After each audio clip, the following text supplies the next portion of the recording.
दोस्तों, यह कहानी एक भक्त के श्रद्धा और विश्वास के ऊपर निर्भर है।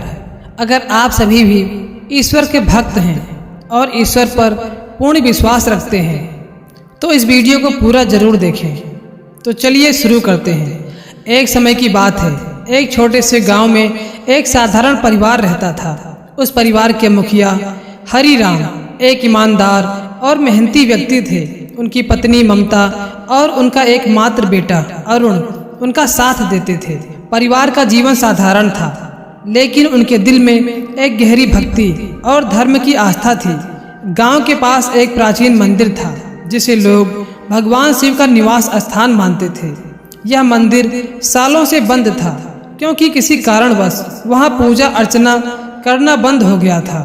गांव वालों ने मंदिर को केवल एक पुरानी इमारत मान लिया था, लेकिन हरिराम का मानना था कि मंदिर में भगवान की शक्ति अभी भी जीवित है। हरिराम ने सोचा कि वह मंदिर को पुनर्जीवित करने का काम करेंगे।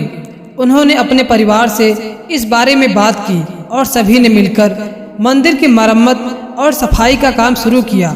हरिराम ने कई दिनों तक मेहनत की, दीवारों की मरम्मत की और मंदिर की सफाई की। ममता और अरुण भी उनकी मदद करते रहे। गांव वालों ने हरिराम के इस प्रयास को देखकर उनकी हंसी उड़ाई। गांव के लोग कहने लगे, यह सब समय की बर्बादी है, और कहते थे मंदिर अब पुराना हो चुका है और भगवान वहां नहीं आ सकते।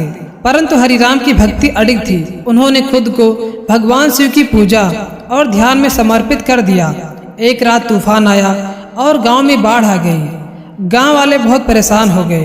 तभी देखा कि हरिराम के परिवार के लोग मंदिर के परिसर में आ गए हैं। गांव वालों ने भी हल्ला मचाया और कहा, सभी गांव वाले दौड़कर मंदिर के परिसर में आ जाओ। गांव वालों ने देखा मूसलाधार वर्षा, आंधी तूफान बहुत तेज था। विचित्र बात यह थी कि मंदिर के परिसर में बिल्कुल शांत माहौल था। इस विचित्र घटना को देखकर गांव वाले भगवान शिव के चरणों में गिर गए और हरिराम का जो मजाक उड़ाया था उसके लिए माफी मांगने लगे। हरिराम ने भी आशा नहीं छोड़ी और पूरी श्रद्धा के साथ भगवान शिव से प्रार्थना की कि गांव वालों की रक्षा हो। थोड़ी देर बाद मूसलाधार वर्षा, आंधी तूफान धीरे धीरे करके शांत हो गया, लेकिन गांव वाले डर के मारे उस रात मंदिर में ही ठहरे। सुबह हुआ, गांव वाले मंदिर में जाकर भगवान शिव को प्रणाम किया और हरिराम और उनके परिवार की खूब प्रशंसा की और कहा, अगर तुमने इस मंदिर की साफ सफाई न की होती, पूजा पाठ नहीं किया होता, तो आज सब अनर्थ हो जाता। हम गांव वालों के अंदर जरूर कोई न कोई पाप का भोग रहा होगा, जिसके कारण हम सभी तुम्हें शुभ कार्य को करने के लिए रोक रहे थे। इसके लिए हम सभी गांव वाले आपसे क्षमा मांगते हैं। गांव वालों ने अब मंदिर को न केवल पुरानी इमारत बल्कि एक सच्ची आध्यात्मिक जगह के रूप में मान्यता दी।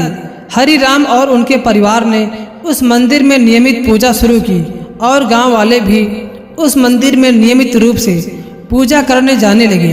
समय के साथ मंदिर ने एक सांस्कृतिक और धार्मिक केंद्र का रूप ले लिया।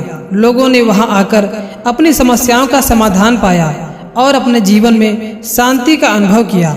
हरिराम की भक्ति और धर्म के प्रति निष्ठा ने गांव को नई दिशा दिखाई।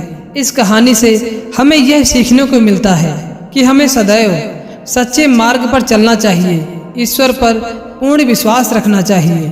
भले ही हजारों लोग आपकी बुराई कर रहे हों, आपका अपमान कर रहे हों, उन पर ध्यान नहीं देना चाहिए, क्योंकि बुरे लोगों की संख्या ज़्यादा होती है और अच्छे लोगों की संख्या कम होती है। और इस कहानी से हमें यह भी सीखने को मिलता है, सच्चे विश्वास, भक्ति और समर्पण से बड़ी बाधाओं को पार किया जा सकता है। धर्म का दीपक हमेशा अंधकार को दूर कर सकता है और सही मार्ग पर ले जा सकता है। कहानी अच्छी लगी हो तो वीडियो को लाइक करें, शेयर करें और चैनल को सब्सक्राइब करें। अपना कीमती समय देने के लिए हृदय से धन्यवाद। जय श्री कृष्णा। हर हर महादेव।